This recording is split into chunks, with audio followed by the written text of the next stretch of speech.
Welcome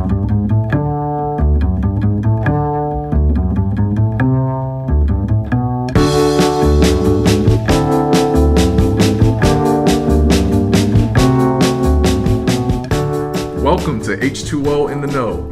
In this episode from the 2018 Berkeley Springs International Water Tasting, we're talking with former Communications Director Jane Lazgin.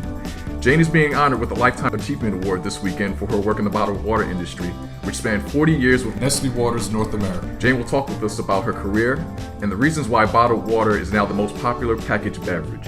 I'm your host, Chris Torres, and Jane, it's great seeing you today. How are you? Great seeing you, Chris, and glad to be on H2O in the Know. Great to have you. So, let's begin. First, how does it feel to be honored here this weekend with the Lifetime Achievement Award? It's incredibly exciting. It's humbling when I think of how many people I have to thank over a span of 40 years that led to this. It always takes a village, and I really was very fortunate to have amazing coworkers and to have leaders who had a lot of vision and belief in bottled water, belief in this product, and who infused great energy.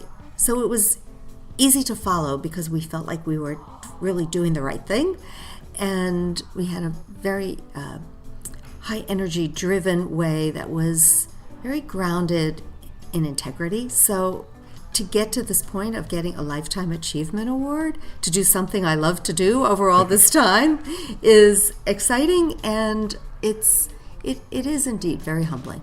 Okay. And have you been to this event before? Oh yes, I've been to this event a number of times in different capacities. I spoke quite some time ago. I spoke again at this festival this year, and have come to observe our own products being displayed and tasted and judged. So it's been really many times. Love Berkeley Springs. How did you get into the bottled water industry? I was really pretty fresh out of college and looking for job opportunities as a young gal from Staten Island, taking the ferry into the big city. And fortunately, I had a number of things to consider, but I had taken a lot of French in school, and I interviewed at Perrier, which was Great Waters of France at the time, and the company was formed to introduce Perrier to Americans, and the job required some French, but I was also just intrigued compared to other opportunities that I was being offered, and that they were in, banking and finance and the types of things that New York would offer. Here was this startup with really cool people, a lot of contact with France, but I loved the product. Here was this natural, healthy product, and at the time, that was really, as it is now, but at the time that was kind of a new concept on a mainstream level, for people to have something that was delicious and natural and healthy, but it was also very chic. So this was very exciting for a gal from Staten Island. Did you know anything about the industry beforehand? I knew about brands maybe like Saratoga because I was from New York, but those brands were very specialized, sold in very, very nice restaurants or sold in European-type gourmet shops, so they weren't very widespread, except for maybe bottled waters in the gallon jugs that you'd see on the supermarket shelves, and there was always bottled water for your contact lenses and things like that. What was the general public attitude like toward bottled water at the time? Well, bottled water in the 1 gallon jugs was very utilitarian. Then there were the very specialized waters. But what Perrier did was it had a very defined positioning, and it was seen as the socially acceptable adult alternative to sodas and to alcoholic beverages. And so you have to sort of go back and think about the time. So that was the late 70s. This was the baby boomers coming in large numbers into the workforce. And feeling we had gone through the Vietnam War, civil rights. This was a generation of people who felt we could really change the world, and very fitness conscious. So this is when the marathons were just coming up. So people running through the streets in shorts was a very unusual phenomena. People had never seen that before. And it was a time of the 3 martini lunch. And so you had these high energy, young, college-educated people who, like me, were the first in their families to ever have a college degree. So we were determined to do well and make a difference. And so the whole idea of the 3 martini lunch was out the window, and people wanted to do things that would be very healthy for them, but have a little bit of style and do it with a little bit of panache. And so Perrier fit that niche perfectly. Now, shifting to today, what do you think has triggered the rise of bottled water in recent years? I think water is a very simple part of our lives. Drinking water is always been what people have drank for so many years, and it's why I'm going way back from today, but it's why, in the 1800s, certainly in Europe, it's a European tradition. People always went to where the waters were clean, and springs are always the cleanest water because it's where the water first emerges from the earth. So people would travel to springs to get the cleanest water that was available to them. And so springs, people always had confidence that they were going to get clean, safe water. Once water became available in bottles were then brought to the cities where people were living, and the water may not have been safe. Chlorine was not yet widely used in the early 20th century. And then as chlorine came in and water got safe, people started to drink much more water. And so once it became available in a sparkling form, people were enjoying water in a different way. And once bottled water became available in the plastic toteable bottles that you could take with you, at the same time that we were becoming a very mobile society, women were working, people were not as home as much, people were really on the go. And about 1990, Evian, maybe a little before that, introduced us a non-sparkling water in these small bottles, and then other brands started to follow suit, and it was not a marketing phenomenon. There was no marketing. Having bottled water in a cooler in a convenience store, all you had to do was watch people. They'd see water there, and they would reach for the water instead of a soft drink, instead of a juice, instead of any other sweetened beverage, I would say. Simply because people knew they wanted more water in their life. So they might choose both. They might take a carbonated soft drink or a juice and a water. And parents would be at their kids' soccer games and they'd bring a case of water. It was so easy. You didn't need to refrigerate it. It tasted great.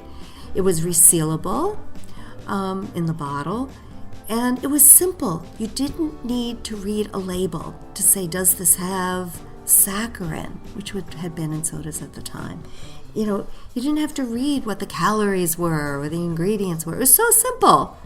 And so it just tapped into, no pun intended, but people were drinking more water. They were drinking more tap water, and they were drinking more and more bottled water as it became widely available, and you could find it as you were at an airport or you went to the movies. I mean, before that, you would only have bottled water in a 1-gallon jug. You wouldn't bring a 1-gallon jug to the movies or when you were eating pizza or whatever. Now, bottled water was available wherever you were, and it was a very simple choice and especially smart choice for families and for children. Do you see any generational differences today in how people might view bottled water? I think that people younger than I were really brought up on drinking water and milk, and that really has been a very solid preference for young people that we have seen in adolescents and millennials as well, because that's what they were most familiar with, and because their parents too were recognizing that soda might be a special something treat once in a while, but sweetened beverages were not an everyday type of thing. It really was water and milk. Was there any sort of aha moment along the way in your career where you might have realized that bottled water would become what it is now? Not for a long time. We had no idea when bottled water was available in those small little bottles that it would ever be as big as it was. And it sort of took on a life of its own. As I said, there really was no marketing to this. It was consumers loved that product and love that product today. And it was just making water available to them wherever they went. So when they were out and about. And the ability to get water delivered to their homes, where they lived, if they wanted bottled water, or people were drinking more tap water too. So it's why today I think you're seeing a great popularity of sparkling waters, because people really love the idea of having something that has no calories and no sweeteners, no artificial sweeteners.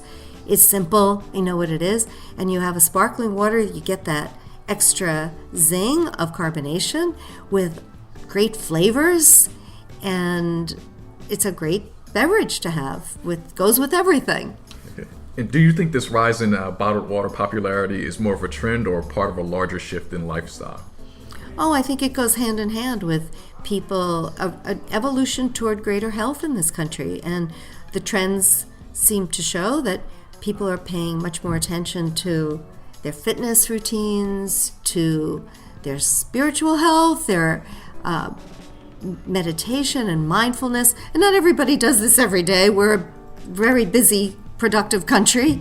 But I think people are much more conscious of a holistic way of living and wanting to make healthy choices.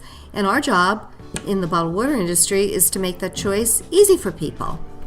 Bottled water recently surpassed carbonated soft drinks as the top packaged beverage. What did the moment mean and signal to you? Well, you asked me before if we ever could have predicted the growth of bottled water as it was. And I would say, though we didn't so much, the Beverage Marketing Corporation did, which is beverage analysts in New York, and they track beverage sales of every kind. And they were the ones to really talk about and saying there is a distinct trend happening here. From about the year 2000 onward, soft drinks were declining almost on a 1-to-1, gallon-to-gallon increase in bottled water. That's where all the growth really was coming from for bottled water from soft drinks. Certainly a great deal of it. And they were very mindful of saying, look at these distinct trends happening. And so that started around the year 2000 to be very distinct. And so when in March 2017, it was the Beverage Marketing Corporation who announced that the consumption of bottled water surpassed that of carbonated soft drinks and juice and beer and every other type of beverage that is out there. And it was phenomenally gratifying because we knew America was healthier for it. There was a study done showing that from the year 2000 to the year 2015, the amount of calories swapped out because people were no longer drinking caloric sweetened drinks, drinking bottled water. So package to package, gallon to gallon, calorie to calorie, Americans saved up to 68 trillion calories. That's like a number you can't even get your finger on. But it is tremendous, and it does equate to a couple of a donut every day for a year, or things like that. So Americans really changed their habits, and it resulted in a positive public health outcome. And my last question for you today is, where do you see the future of the industry going?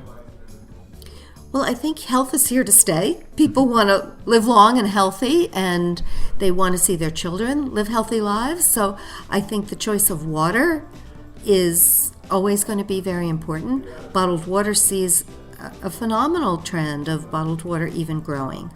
I think to do that well, the bottled water industry has been and will continue to take responsibility for its environmental footprint, both in really advocating for better recycling in this country of plastic packaging so that there's the ability to capture more plastic, use it endlessly, whether it's going back into a bottle or it's being used for other purposes, whether it's clothing or other industrial purposes, carpets and so on. But you have to get that plastic back to be able to reuse it and not waste it. And many companies are lightweighting their bottles, so much less plastic content, more than 50-60% less plastic content than originally had been in those bottles. The bottled water, comparatively speaking, actually uses less water and less plastic than any other packaged beverage would, because bottled water, from a water standpoint, uses very little water to produce. There's no ingredients to grow for whether it's sugar or high fructose corn syrup, corn, or flavorings. There's really no other ingredients that water is used to grow. And because it's very simple to bottle, the manufacturing practices don't require quite as much water as bottling other types of products might. And because bottled water is, for the large part, not carbonated, you can use less plastic in the bottles. And it certainly is a great way to save calories. All right, and Jane, thank you so much again for joining the show today. It's been great meeting you this weekend and just hearing you share all of your knowledge about the bottled water industry. Thank you, Chris. Great to be on H2O in the Know. And that's it for this episode. Make sure you check out all of our episodes from Berkeley Springs. We'll see you next time.